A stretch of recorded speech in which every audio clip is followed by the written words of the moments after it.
Hey everybody, Jose and Eric Perez. Actually, we forgot to say where we were at last video, which is Baldwin Park. As you can tell from the tarp behind us, we're at our parents' house right now. So we're going to be reviewing the Sam Adams Latitude 48 IPA. I've had this before, but it was a while ago. I think we both had this before at the same time, and it was a while ago. Yeah, it was a long time ago. So what some people might be wondering is what does that mean, Latitude 48 IPA? So obviously IPA is India Pale Ale. I said that funny. India Pale Ale. 48 Latitude 48 is basically they're using hops from the hop belt, which is I guess Latitude 48, where they're grabbing all of them. This is 6-point alcohol content. It's actually, I don't know, it looks slightly darker than the Sierra Nevada that we just had. It's clear though. Can't really smell it. I kind of smell a little hoppiness. I smell it's even more faint than the Sierra Nevada. Oh man. You had to take off your glasses. Yeah, I had to. Yeah, it's because it was. It just goes to show that it's getting in your it's getting in the way. It's just. It felt like it was getting in the way. It's just very. It's faint. It's not super strong. Like hop juice was super strong, as far as the hop smell. It smells a little sweet. If you close your eyes, you kind of smell it better for some reason. Yeah. Well, they say that when you close your eyes, it's all the other senses. But if you close your eyes, it smells a little sweet. It does a little bit. So there's a little bit of literature on here. Basically, this is I guess a new 2013 release, which is different from the one that we had maybe a year or before that, a year or so ago. It's supposed to be citrus notes. This is very good. Is it? Yeah. Okay. Right. It tastes very warm, if that makes sense. It's not. It's cold. No, we had this in the freezer for like a little while, like maybe 15 minutes or 20 minutes. A little bit of bitterness. I don't know. It's pretty good. It's definitely hoppy. Yeah. It's got a little bit of a bite, but it kind of goes away real fast. Yeah. Mm-hmm. As I was drinking, I caught the very end. You know, there's a flavor at the very end, and as I was drinking, I kind of ruined it. Hold on, let me take one more chance because it's kind of hard to describe.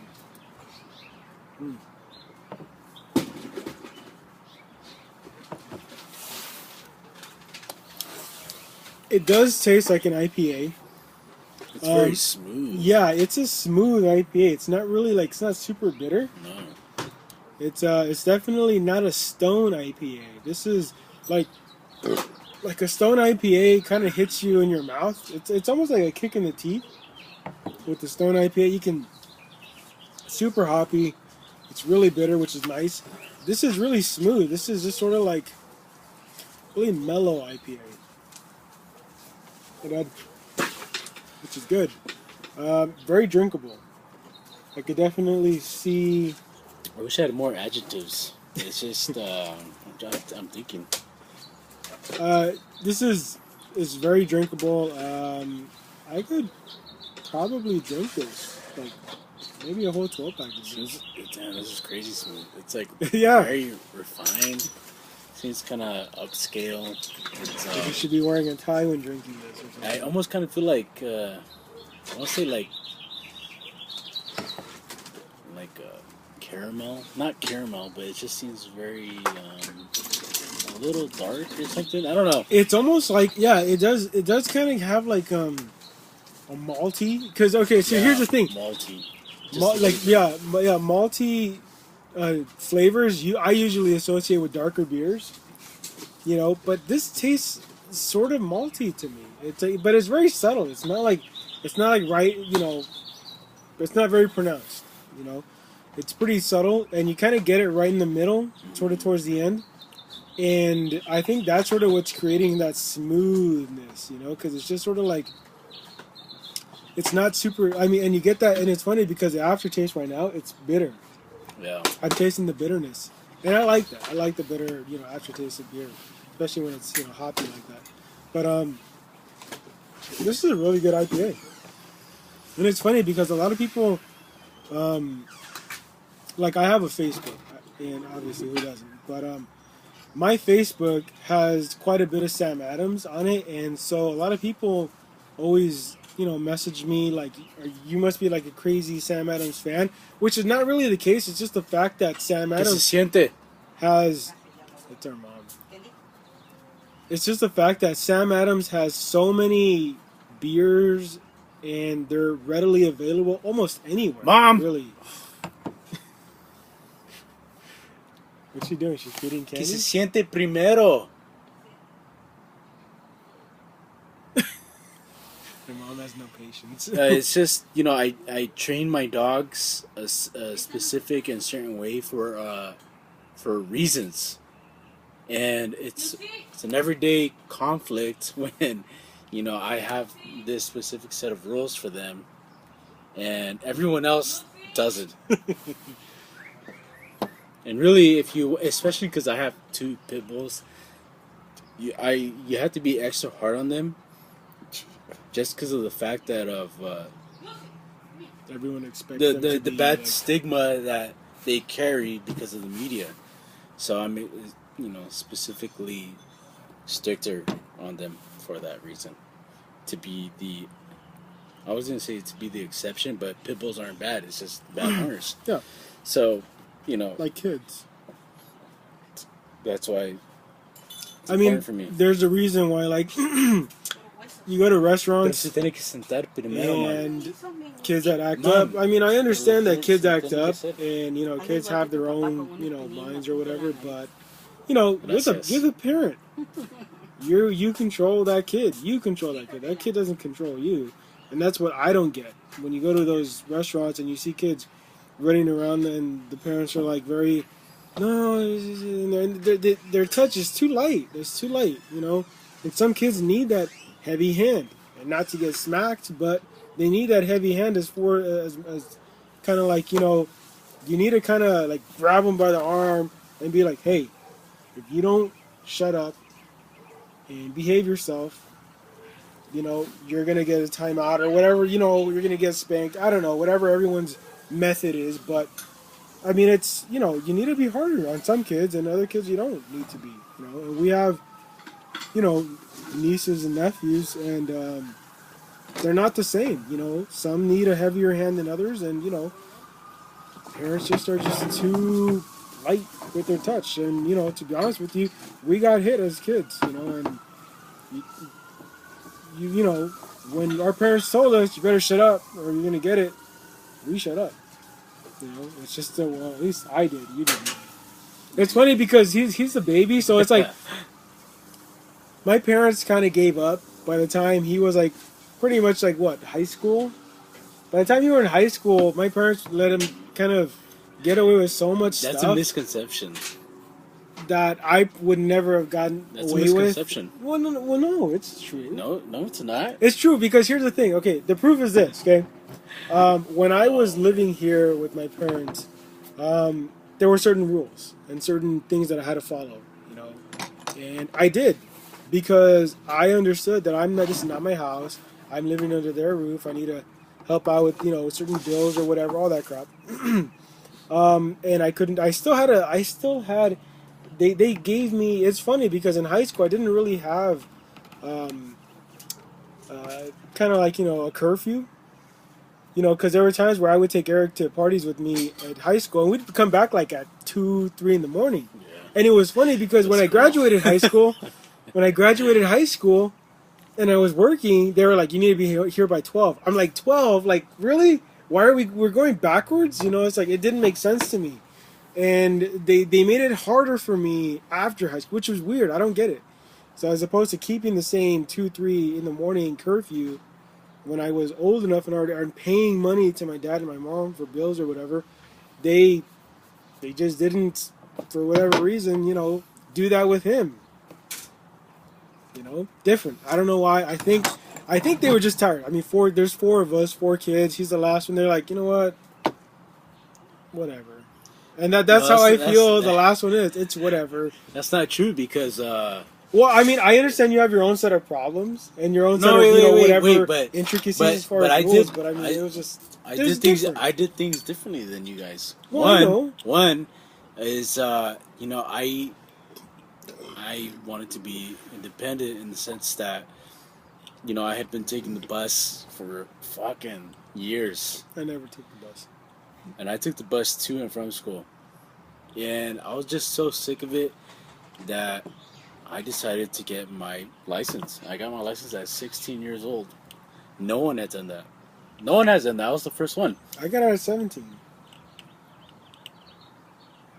Anyway, 17 isn't 16. I understand, but and then I got my first job at 16. Well, that's true. And you did get your. And just because at that point I was getting hand-me-downs. I would get whatever whatever. My cousin didn't pay you. You were bigger than me. But it wasn't like the reason I got that was because 1, I hated taking the bus because no one was gonna take me, and 2, no one was gonna buy me the shit that I wanted to buy or that I wanted. I was forced to. I had to, and that's what I did. And I think the folks saw that I had the initiative, and they let me do that. Yes. And in school, And here's the thing. Here's the thing that's funny though, because there was a time, I think a senior year, when my friend couldn't work anymore because he has like epilepsy and he could have like seizures at any time, and whenever he's like overwhelmed. So he's like, hey Jose, he's like, I'm gonna quit my job at this burger place or whatever. He goes, you want to take it? You want to fill in for me? He's all like, though, he basically said that the job is yours. I just got to give you the good word, and that's pretty much it. And you have to do like a really quick interview, but you pretty much got the job as long as I say you're good. And I'm like, oh yeah, I'll take it. And I come home, I tell my mom, hey, and I was a senior at this time. Yeah, I was a senior. I was like, hey, can I get a part-time job after school? Because this guy says he only works like 4 hours, and then some other dude comes in, and then that's it. 4 hours. I'm just taking a slot. And my parents said no. They prohibited me from working. They said they would not sign anything giving me permission to work, and I was 17 at the time. So or 16, I can't remember. Anyways, so they basically said no, you're not working. But for whatever reason, you were different. They let you work earlier than and I didn't understand it. I was like, what's the difference between, between us? I mean, we're only 3 years apart. So when I was a senior, he was a freshman. There wasn't really that much difference between us, but for some reason they felt it was better for me to not work and for you to work. I don't know. They realized they made a mistake. Maybe, but I couldn't take the job. And it's funny because I actually wanted to flip burgers so I could, first learn how to, flip burgers because I like burgers. It seems like a good skill to have, but just didn't happen. And who knows? Maybe things would have been different. But that place is not around anymore. Maybe that was a blessing. Maybe. Well, yeah, but we don't know. That's the thing. We don't know because we're only on one side of it. We don't know how it could have gone the other side. Maybe it wasn't a blessing. Maybe I would have figured something else out. I don't know. And been like, I don't know. I would have figured, something. Here's the thing. Jobs are important because when you start working, something clicks in your head. You're like, this is either what I want to do or this is not what I don't want to do, And I could have had that earlier as opposed to wasting my time with like the first 3 jobs that I had, which were pretty much like a waste of time trying to figure out what I wanted to do. I could have gotten one step ahead, But anyways, back to the beer. I should probably finish this up. Yeah, we should. Okay. So anyways, I'd give it a 10. I would buy it again. If they had a 12-pack, I would definitely get it. This is a 9-10 for me. I would definitely buy this again. It's really good. It's really drinkable. It's I wouldn't say super inexpensive, but a 6-pack. It's about as much as a Sierra Nevada. Yeah, it's Sierra Nevada. They're really good. Pick it up. Pretty much you can find it almost anywhere. There's Samuel Adams. Hey, Sam Adams. You can get that almost anywhere. Any liquor store, any food for less, any supermarket, pretty much. Definitely pick it up. It's really good if you're into, or if you're not. You know what? This is a good IPA for people who don't really know what IPAs are because it's subtle enough that you can, drink it again and again, and it's not really super. It's not super bitter, but it's really good. It's it's really. I drinkable. kind of think that someone would probably drink that more than the IPA because the IPA kind of tastes has more bite. Yeah, a regular IPA. So I would think. I don't know. This is definitely okay. This is like a fancier IPA because it really is more refined. It's more rounded out as far as like the harsh bitterness and hoppiness that you can sometimes get from IPAs. And I like that. I like that harshness. But this one is not that this is bad. It's really good, even though it's kind of softer. But I like the bite, but I could also very appreciate a well-rounded, refined, kind of classy. It's got a good aftertaste too, because even though I'm not drinking, IPA. I can still taste it. And I like really IPAs that fuck up your palate too. So Stone Ruination is a good example of that. So yeah, I give it a 10. All right. 9/10. Pick it up at your store. It's there you go. In case you forgot what it looks like. Latitude 48. It's really IPA. Good. It's really good. Pick it up. All right. Cheers. See you later.